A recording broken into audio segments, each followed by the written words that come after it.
musik ya mangga, nggak ada masalah. Silakan Anda jangan dengar musik. Ya, tutup telinganya. Jadi kalau kondangan ada organturnya, tutup kupingnya gitu. Iya, karena haram semacam itu.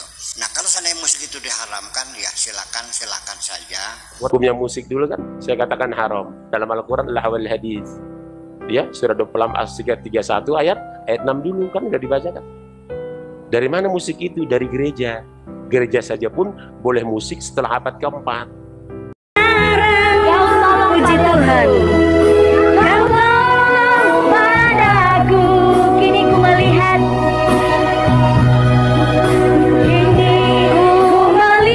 dan ku merasakan indah rencanamu, indah rencanamu.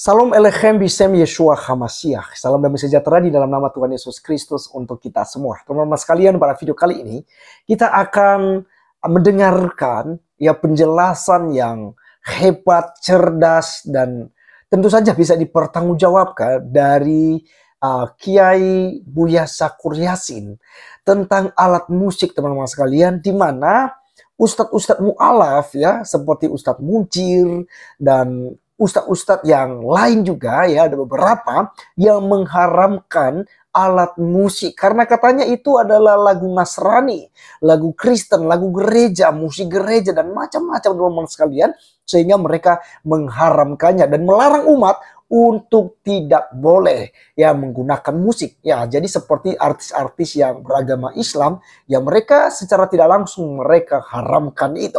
Dan teman-teman sekalian, seperti apa penjelasan daripada Kiai Haji Buya Sakur? Mari kita langsung saja simak videonya berikut ini. Seleksi hadis ulang. Jadi mereka melakukan seleksi hadis mengulang karena di hadis Imam Bukhari sendiri banyak hadis-hadis yang tidak masuk akal sampai disahihkan. Seperti katanya Nabi pernah berusaha ingin bunuh diri. Percaya nggak? Iya kan? Dan banyak semacam hadis itu. Kemudian ada juga hadis bunuh cecek malam Sabtu ya, masuk surga. Nggak masuk akal. Hubungannya apa cecek masuk surga?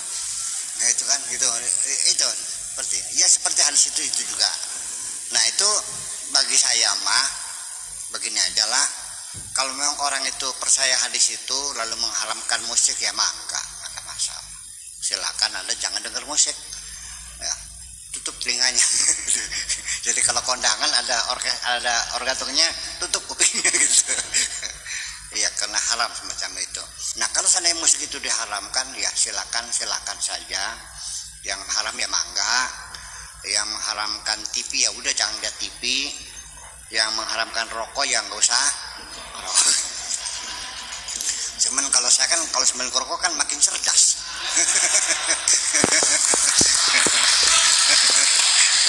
Iya. Ya, kalau saya makin cerdas kan bapak-bapak ikut bermanfaat kan? Ya iya gitu. Gitu. Jadi saya mah tidak perlu membenturkan antara pro dan kontra.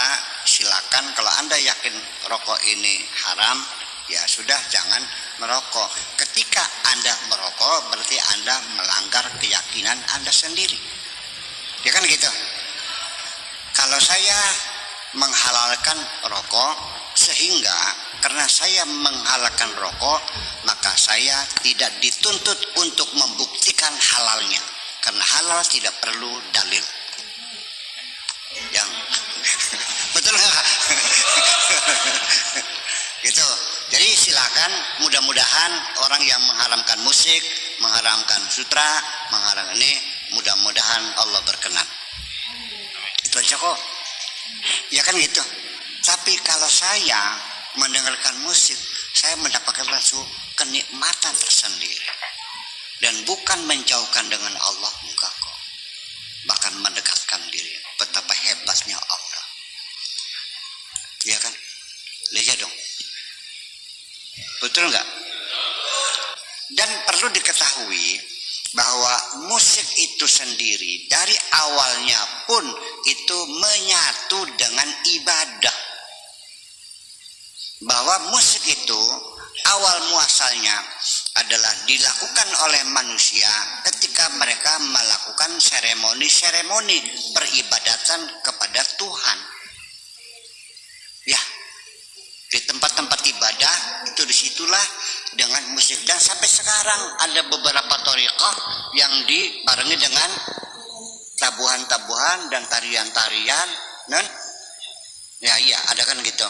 Nah, tetapi ketika musik itu keluar dari tempat ibadah, ya sampai sekarang masih ada di tempat-tempat ibadah, ya lagu-lagu itu, nyanyi itu dilakukan musik di tempat-tempat ibadah. Sampai sekarang masih ada kan, pakai organ kan, pakai piano kan, masih nyanyi bersama-sama kan. Nah itu, jadi bukan bukan di tempat ibadah orang saja, di dalam masjid pun ketika yang mendengar mereka sama kok. Nah, begitu musik itu keluar dari tempat ibadah, berkembang menjadi satu kesenian, lalu menjadi bercabang-cabang. Nanti ada jazz, ada pop, ada country, ada reggae, ya kan? Ada apa lagi? Itulah kira-kira semacam itu. Ya, seperti itu. Bagaimana? Ya, sekarang umat Islam ini terlalu berani mengharam-haramkan. Standarnya begini, yang dimasukkan Islam yang benar ini, pemahaman orang yang nggak usah disebut nanti tersinggung lah gitu. Ya harus mazhab lah gitu ya. Untuk menyatakan bahwa bagaimana hukumnya, itu standarnya adalah implementasi Islam di abad ke-7 Nabi Muhammad dan sahabat-sahabatnya. Ketika ditanya bagaimana hukumnya gitar, ntar dulu kita lihat dulu, dibuka ya antropologinya, arkeologinya. Oh, nggak ada, gitar nggak ada. Oh, berarti haram. Kalau gendang boleh nggak? Ntar dulu. Oh, ada gendang, halal. Jadi kalau nggak ada halal, kalau ada halal. Sampai pakai tisu aja nggak boleh. Kenapa? Karena Nabi tidak pernah pakai tisu. Ya kan pernah ada tisu kok. Jadi bagaimana? Ya pakai batu, kan gila juga. Seperti itu. Nah, kembali lagi, ya silahkan Anda berkarya di bidang seni. Nanti Anda kalau masuk surga bersama seorang nabi, juga seorang nabi seniman, seorang musisi namanya Daud. Artinya bahwa orang Islam itu berani mengharam-haramkan apa diharamkan semua itu gimana ya. Begini aja lah sebagai bagi Anda bahwa sebetulnya yang berhak mengharamkan itu hanya Allah. Manusia tidak boleh mengharamkan, karena itu hak prerogatif Allah. Nabi Muhammad saja tidak diberi hak mengharamkan. Biasanya mengharamkan, nggak boleh mengharamkan. Sebab dunia milik Allah semuanya. Ya, kemudian jadi hakikat musik yang sifatnya memperhalus rasa mana mungkin diharamkan.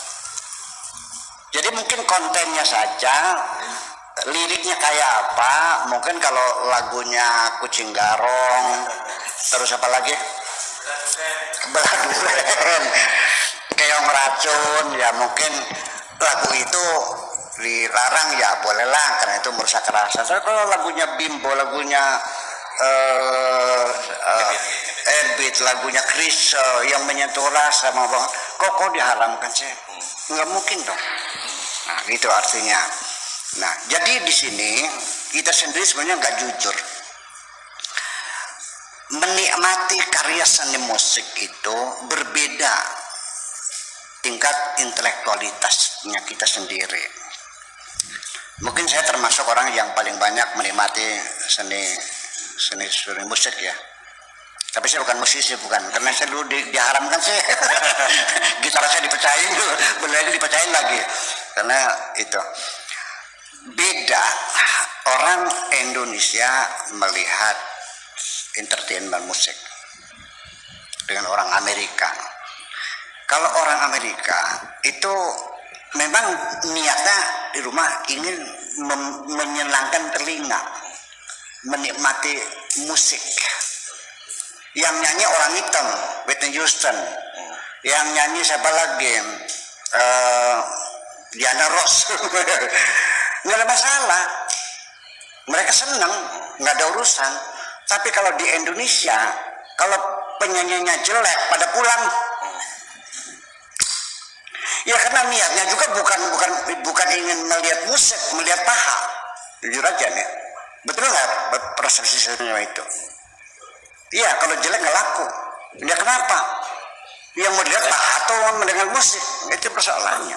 Iya, makanya berhubungan dengan aurat gitu. Jadi makanya itu yang membuat saya jadi bahwa musik itu persepsinya kok jadi negatif, padahal yang saya perhatikan itu di dunia musik itu banyak orang-orang yang justru semakin halus hatinya, bahkan semakin peduli, bahkan semakin rahmatan lil alamin. Itu yang saya rasakan sih. Ya itulah makanya. Jadi mendengar musik haram, kalau mencaci maki orang tidak kan? Terima kasih.